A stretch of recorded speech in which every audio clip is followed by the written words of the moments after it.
നമസ്കാരം. National broadcasting news India news update. സ്വകാര്യ bus പണിമുടക്ക് തുടങ്ങി. ബസ് സ്റ്റാൻഡുകൾ ശൂന്യമായി. സർക്കാർ KSRTCയെ മുഴുവൻ ബസ്സുകളും രംഗത്തിറക്കി. തിരുവനന്തപുരം. കേരളത്തിൽ ഇന്നു മുതൽ സ്വകാര്യ ബസ്സുകൾ പണിമുടക്കിലാണ്. രാവിലെ മുതൽ ബസ്സുകൾ ഓടാത്തതിനാൽ ബസ് സ്റ്റാൻഡുകളും റോഡുകളും ശൂന്യമായി. ജോലിക്ക് പോകുന്നവർക്കും വിദ്യാർത്ഥികൾക്കും കടുത്ത ബുദ്ധിമുട്ടാണ് ഏർപ്പെട്ടത്. വിദ്യാർത്ഥികൾക്ക് യാത്രയുടെ കൺസെഷൻ വർദ്ധിപ്പിക്കണം, ഡ്രൈവർ കണ്ടക്ടർമാരുടെ ശമ്പള പ്രശ്നങ്ങൾ പരിഹരിക്കണം, ഇൻഷുറൻസ് ചാർജ് കുറയ്ക്കണം, ഡീസലിന്റെ വില കൂടിയതിന്റെ പശ്ചാത്തലത്തിൽ സബ്സിഡി നൽകണം തുടങ്ങി നിരവധി ആവശ്യങ്ങളുമായി സർക്കാർ നടത്തിയ ചർച്ച പരാജയപ്പെട്ടതിനാലാണ് പണിമുടക്ക്. ഇത് സൂചനാ പണിമുടക്കാണ്. ഈ ആവശ്യങ്ങൾ അംഗീകരിക്കപ്പെട്ടില്ലെങ്കിൽ ജൂലൈ 22 മുതൽ അനിശ്ചിതകാല സമരത്തിലേക്ക് പോകുമെന്ന് ബസ് ഉടമകൾ മുന്നറിയിപ്പ് നൽകിയിട്ടുണ്ട്. സമരത്തെ മറികടക്കാൻ സർക്കാർ ശക്തമായ നീക്കം എടുത്തിട്ടുണ്ട്. KSRTCയുടെ എല്ലാ ബസ്സുകളും സർവീസിനിറക്കാൻ എക്സിക്യൂട്ടീവ് ഡയറക്ടർ നിർദ്ദേശം നൽകി.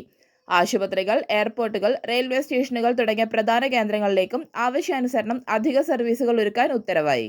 അതിനു പുറമെ ബസ് സ്റ്റാൻഡുകളിൽ അല്ലെങ്കിൽ റോഡുകളിൽ ക്രമസമാധാന പ്രശ്നം ഉണ്ടാകുന്നുണ്ടെങ്കിൽ പോലീസ് സഹായം തേടാനും KSRTCയെ നിർദ്ദേശിച്ചിട്ടുണ്ട്. പണിമുടക്കിന്റെ ഇടയിൽ പൊതുജനങ്ങൾക്ക് വലിയ തരത്തിലുള്ള ബുദ്ധിമുട്ടുകളാണ് അനുഭവപ്പെടുന്നത്. പ്രതിദിനം സ്വകാര്യ ബസ്സുകളെ ആശ്രയിക്കുന്ന വിദ്യാർത്ഥികൾ, ജോലി ചെയ്യുന്നവർ, വയോധികർ, രോഗികൾ തുടങ്ങി എല്ലാവർക്കും യാത്ര കാര്യമായി ബാധിച്ചു. ഗതാഗത വകുപ്പും പോലീസും ചേർന്ന് നിരീക്ഷണം ശക്തമാക്കിയിട്ടുണ്ട്. സംഘടനാ നേതാക്കൾ പറഞ്ഞതനുസരിച്ച് സർക്കാർ ആവശ്യങ്ങൾ അംഗീകരിച്ചാൽ സമരം പിൻവലിക്കാമെന്ന് വ്യക്തമാക്കിയിട്ടുണ്ട്. അതുവരെ ബസ് സമരം ശക്തമായി തുടരാനാണ് തീരുമാനം.